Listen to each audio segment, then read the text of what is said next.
In the figure shown, line segments QS and RT are diameters of the circle. If the distance between Q and R is 8 over rad 2, what is the area of the circle? So this was a bit confusing to me, because so what do they mean between the distance between Q and R? Because I thought initially, oh, that must mean the arc length of QR. But if they said, I guess they would have specified arc length, so that's what it meant. So if they say distance, I don't know. Can you just assume they mean shortest distance, which would mean a straight line? Somehow you have to recognize that distance between Q and R, they mean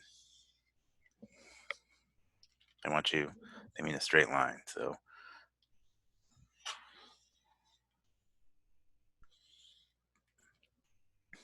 I don't know how you would necessarily know that, and not arc length.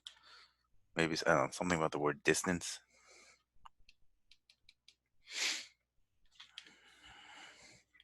Which I guess is not the same thing as length, but don't ask me, because I kind of think you can interpret it either way.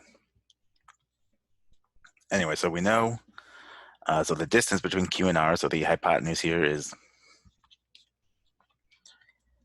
8 over rad 2. We have a right triangle, and we know both of these legs here are radii.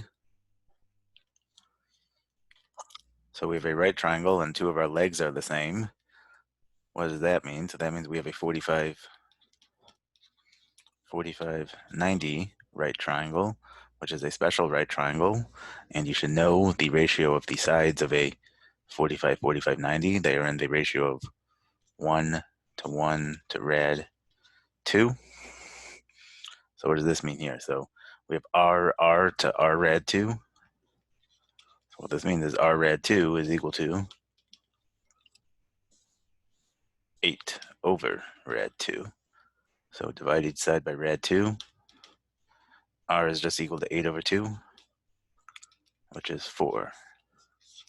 So if our radius is 4, area is equal to pi r squared.